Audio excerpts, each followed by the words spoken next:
Forgiveness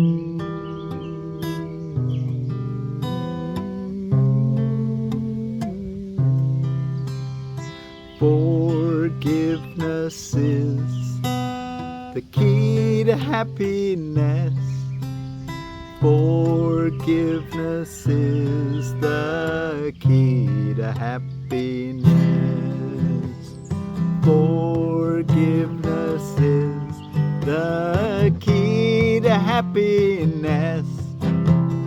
Forgiveness is the key to happiness.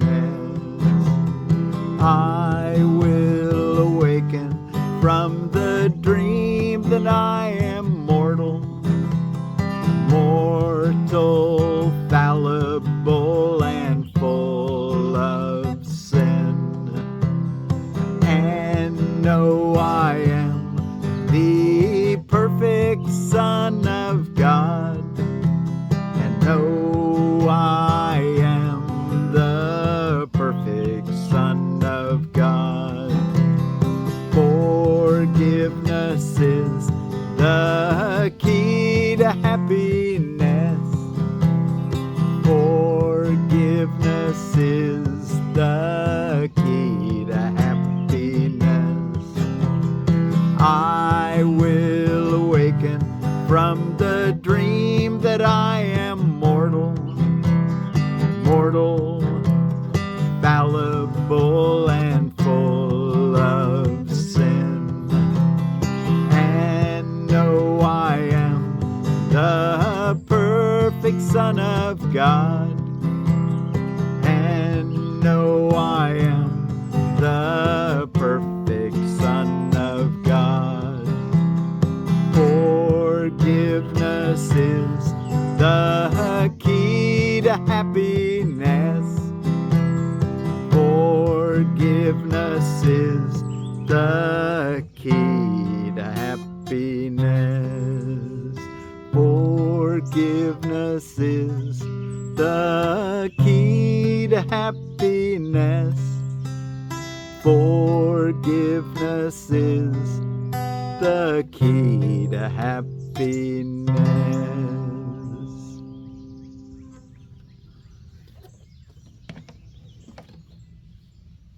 Forgiveness is the key to happiness. I will awaken from the dream that I am mortal, fallible, and full of sin, and know I am the perfect Son of God. Forgiveness is the key to happiness. Well, thank you so much for joining me. I'm Forgiveness Willie, teaching forgiveness from the Ozarks. And we're ready for lesson 121, which we just sang through what we're supposed to think about throughout the day. Let's read our lesson. I'm reading from the Foundation for Inner Peace version, and this is for Friday, May the 1st. Happy May Day, Beltane, the Gaelic Fire Festival for pagans and Wiccans. Forgiveness is the key to happiness. Here is the answer. Did I say that I'm Forgiveness Willie, teaching forgiveness from the Ozarks? Anyway, thank you again for joining me for studying this. Let's take a look at our lesson. It's a couple of pages long. Let's read through it. Forgiveness is the key to happiness. Here is the answer to your search for peace. Here is the key to meaning in a world that seems to make no sense. Here is the way to safety in apparent dangers that appear to threaten you at every turn and bring uncertainty to all your hopes of ever finding quietness and peace. Here are all questions answered. Here the end of all uncertainty ensured at last. The unforgiving mind is full of fear and offers love no room to be itself, no place where it can spread its wings in peace and soar above the turmoil of the world. The unforgiving mind is sad, without the hope of respite and release from pain. It suffers and abides in misery, peering about in darkness, seeing not, yet certain of the danger lurking there. The unforgiving mind is torn with doubt, confused about itself and all it sees. afraid and angry, weak and blustering, afraid to go ahead, afraid to stay, afraid to waken or to go to sleep, afraid of every sound, yet more afraid of stillness, terrified of darkness, yet more terrified at the approach of light. What can the unforgiving mind perceive but its damnation? What can it behold except the proof that all its sins are real? The unforgiving mind sees no mistakes, but only sins. It looks upon the world with sightless eyes and shrieks as it beholds its own projections rising to attack its miserable parody of life. It wants to live, yet wishes it were dead. It wants forgiveness, yet it sees no hope. It wants escape, yet can conceive of none because it sees the sinful everywhere. The unforgiving mind is in despair, without the prospect of a future which can offer anything but more despair. Yet it regards its judgment of the world as irreversible, and does not see it has condemned itself to this despair. It thinks it cannot change, for what it sees bears witness that its judgment is correct. It does not ask, because it thinks it knows. It does not question, certain that it is right. It does not ask, because it thinks it knows. That's why we begin with lesson 1 in our Course in Miracles, with nothing I see means anything. We've got to come to that real clear understanding that we really don't know, so that that part of ourselves can ask, what is real? What is true? What is forgiveness? What is love? What is happiness? And the answer will always come to you. Forgiveness is acquired. It is not inerrant in the mind which cannot sin. As sin is an idea you taught yourself, forgiveness must be learned by you as well, but from a teacher other than yourself, who represents the other self in you. Through him you learn how to forgive the self you think you made and let it disappear. Thus you return your mind as one to him who is yourself and who can never sin. Each unforgiving mind represents you with an opportunity to teach your own how to forgive itself. Each one awaits release from hell through you and turns to you imploringly for heaven, here and now. It has no hope, but you become its hope, and as its hope, do you become your own. The unforgiving mind must learn through your forgiveness that it has been saved from hell. And as you teach salvation, you will learn. Yet all your teaching and your learning will be not of you, but of the teacher who was given you to show the way to you. Today we practice learning to forgive. If you are willing, you can learn today to take the key to happiness and use it on your own behalf. We will devote 10 minutes in the morning and at night another 10 to learning how to give forgiveness and receive forgiveness too. The unforgiving mind does not believe that giving and receiving are the same. Yet we will try to learn today that they are one through practicing forgiveness toward one whom you think of as an enemy and one whom you consider as a friend. And as you learn to see them both as one, your enemy and your friend as one, we will extend the lesson to yourself and see that their escape included yours. Begin the longer practice periods by thinking of someone you do not like who seems to irritate you or to cause regret in you if you should meet him, one you actively despise or merely try to overlook, one who you try to avoid. It does not matter what the form your anger takes. You probably have chosen him already. He will do. So take someone that you don't like in your 2 10-minute practice periods today, morning and as soon as you can after you awaken, and in the last hour before you go to bed. Take 10 minutes and think of someone you do not like, someone that kind of irritates you maybe. Now close your eyes and see him in your mind. Look at him a while. Try to perceive some light in him somewhere, a little gleam which you had never noticed. Try to find some little spark of brightness shining through the ugly picture that you hold of him. Look at this picture till you see a light somewhere within it, and then try to let this light extend until it covers him and makes the picture beautiful and good. Look at this changed perception for a while and turn your mind to one you call a friend. Try to transfer the light you learned to see around your former enemy to him. Perceive him now as more than friend to you, for in that light his holiness shows you your Savior, saved and saving, healed and whole.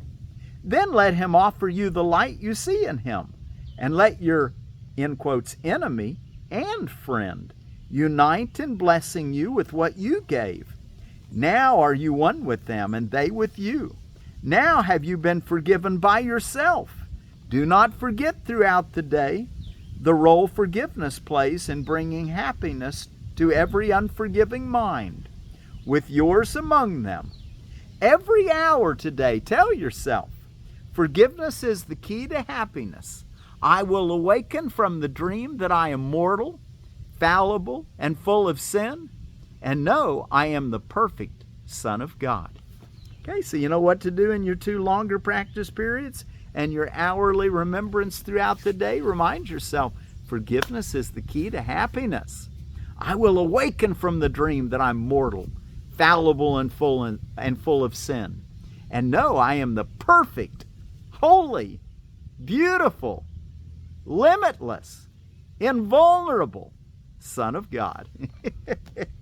Okay, let's go take a look in our text reading for today, and we're ready for the cloud of guilt. It's in chapter 13, the guiltless world, Roman numeral 9, the cloud of guilt. Before we read it, let's say what's going on around the world. I didn't tell you yesterday. Hopefully you did a little bit so that you're not too far behind. If you're reading through the original edition with me this year, which for multiple year students, I wouldn't encourage first year students to read both of them at the same time. You can if you want, but I'd encourage you just stick with our original, or with the Foundation for Inner Peace version. And the way of salvation is what you'll be reading in chapter 13, Roman numeral 9, also in the original edition. And then out of the New Testament, if you're reading through that with me, read Romans chapter 4 in Iyengar Yoga. Stick with 142 and 143 again.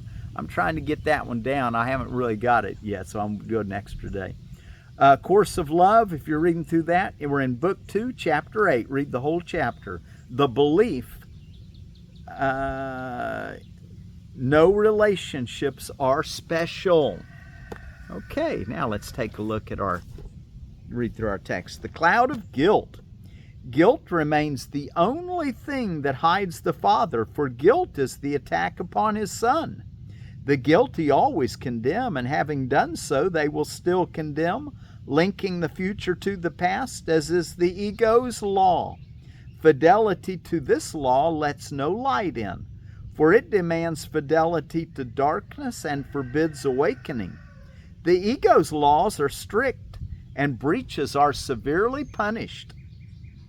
Therefore give no obedience to its laws, for they are laws of punishment, and those who follow them believe they are guilty, and so they must condemn. Between the future and the past, the laws of God must intervene, if you would free yourself.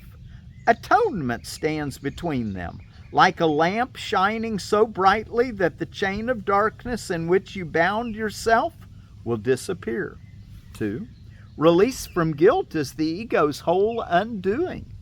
Make no one fearful, for his guilt is yours, and obeying the ego's harsh commandments, you will bring its condemnation on yourself, and you will not escape the punishment it offers those who obey it.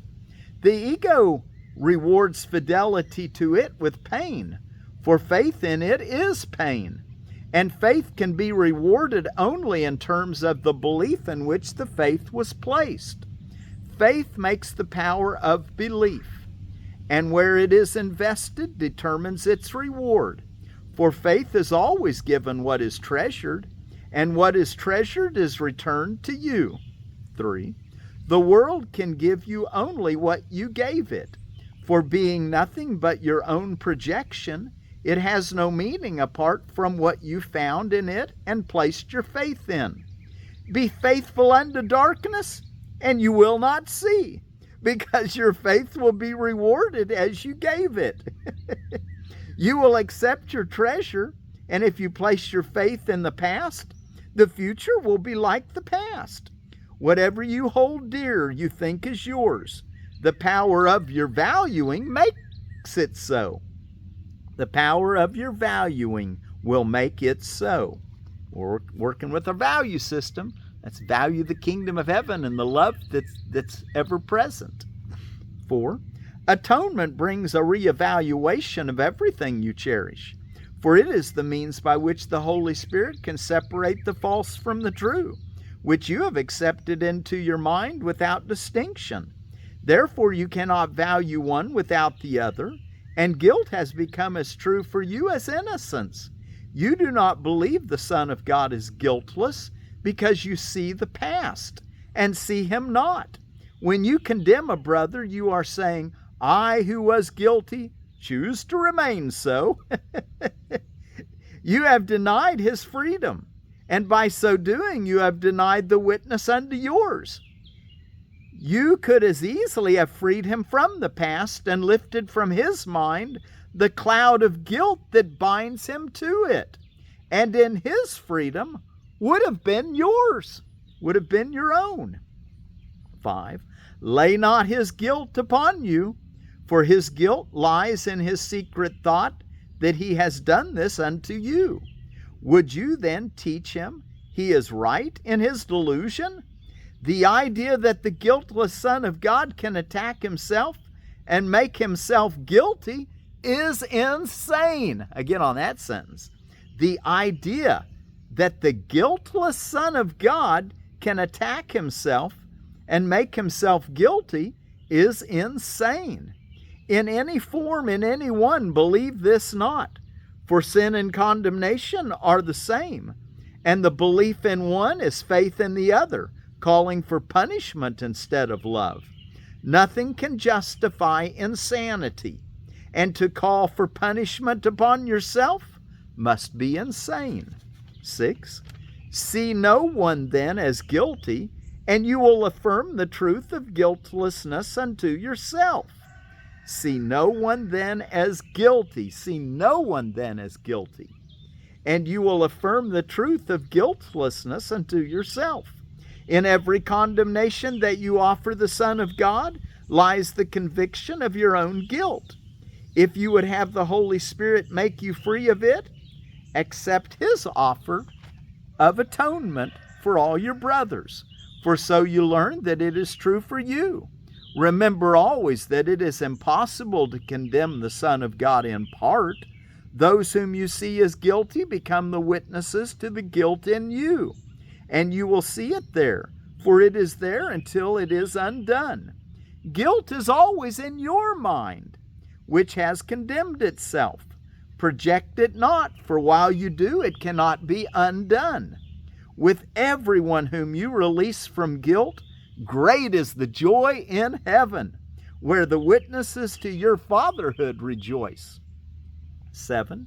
Guilt makes you blind, for while you see one spot of guilt within you, you will not see the light. And by projecting it, the world seems dark and shrouded in your guilt. You throw a dark veil over it and cannot see it because you cannot look within. You are afraid of what you would see there, but it is not there. The thing you fear is gone. If you would look within, you would see only the atonement, shining and quiet and in peace upon the altar to your Father. And paragraph 8, the last paragraph for this section. Do not be afraid to look within. because you're going to see your innocence if you truly look. The ego tells you all is black with guilt within you and bids you not to look. Instead, it bids you look upon your brothers and see the guilt in them. Yet this you cannot do without remaining blind. For those who see their brothers in the dark and guilty in the dark in which they shroud them are too afraid to look upon the light within. Within you is not what you believe is there and what you put your faith in. Within you is the holy sign of perfect faith in your Father. Within you is the holy sign of perfect faith your Father has in you. He does not value you as you do. He knows himself and knows the truth in you. He knows there is no difference, for he knows not of differences. Can you see guilt where God knows there is perfect innocence? You can deny his knowledge, but you cannot change it. Look then upon the light he placed within you, and learn that what you feared was there has been replaced with love. Wow. So today's lesson is which forgiveness is the key to happiness, where we're going to go inside and find someone who kind of disturbs our peace, and we're going to look at them and look at that ugly picture and turn it into a beautiful one. Find some little crumb of beauty and let that expand until that's the picture you're looking at. And then in that new expanded state, look at your friends who you don't have any trouble with, and it's going to move you into a whole new realm of seeing everyone in the light of innocence, in the light of guiltlessness, in the light of immortality, in the light of love. Okay, let's see what's going on around the world today. Like I said, it's May Day, or Beltane for your pagan and Wiccans, or the Gaelic Fire Festival. It's all the welcoming of summer. I think it's the 12th day of Ridvan. It may be at sundown tonight, so it may be again tomorrow, but it's basically the 12th day of Ridvan. Feast of St. Joseph the Worker. I think he's the patron saint of workers, so it's International Workers' Day. That's for Catholics. Also for Catholics and some Christians, it's St. Philip's and St. James' Day. And of course, Feast of Joseph would be the carpenter. Jesus is, would that be kind of his stepfather? Great day of prayer in Denmark. Day of Vesak, the Buddha's birthday for some Buddhists today. Out of holidays and observances, I found that it's Batman Day. Couple Appreciation Day, or Global Love Day. CSS Reboot Day. Executive Coaching Day. Frequent Flyer Day. International Space Day. International Sunflower Guerrilla Gardening Day. Plant some helianthus. I plant a bunch of helianthus tuberosums, those sunchokes. I've got a lot of them growing. Quite a few for gardening anyway. Keep Kids Alive, Drive 25 Day. Kentucky Oaks Day for you horse racers. Law Day. Lay Day in Hawaii. Aloha. Loyalty Day.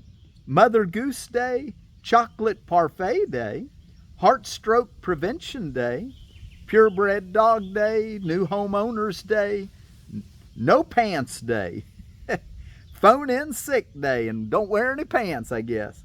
Save the Rhino Day. There's 4 genera of rhinos, 2 in Africa and 3 in Asia, and some of them are severely, what's the word when something is almost extinct? Anyway, because they've been poached and their habitat's being destroyed. School Lunch Hero Day, School Principals Day, Silver Star Service Day, Therapeutic Massage Day, Tuba Day, and Worthy Wage Day. And then number 14 in the herb book was Amaranthus, or Amaranth. And the one they talked about was Amaranthus hypobondriacus.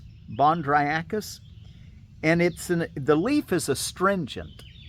And because it's astringent, it's been used, and it's good for, when taken internally, for diarrhea, dysentery, bowel hemorrhages, and excessive menstruation. Make an infusion or and I think you can also use it as a douche for women. Make an infusion or a decoction. Either one will work. I expect the decoction to be a little stronger. And I found that there was about 60 species that not all of them produce a grain, but that hypobondriacus is well known for making grain, as well as the cruentus and the caudatus. So those three varieties will make grain for sure. And they all that genera, which there's over 60 of them, 60 species, but they appear to all have that astringent quality to them, to be used in herbology. So thank you, John Lust, for your, or Lust, however you pronounce his name, for the herb book. Now in Weber, or in edible landscaping, we've got the Weber American persimmon. Weber came to us from Alabama.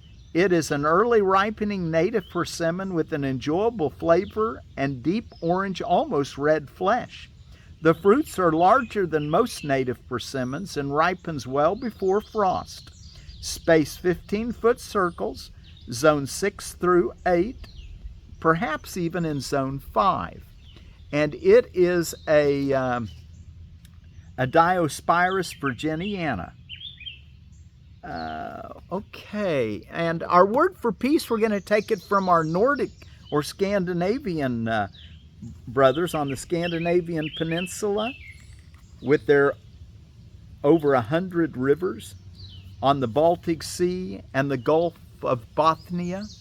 And the word for Swedish is, the word for peace is Fred. Fred be with you. Okay. Forgiveness is the key to happiness. Forgiveness is the key to happiness. I will awaken from the dream that I am mortal. I am mortal, fallible, and full of sin. And know I am the perfect Son of God. And know I am the perfect Son of God. I will awaken from the dream that I am mortal. Mortal, fallible, and full of sin. And know I am the perfect Son of God. And know I am the perfect Son of God. Forgiveness is the key to happiness. Forgiveness is the key to happiness. Forgiveness is the key to happiness. Forgiveness is the key to happiness.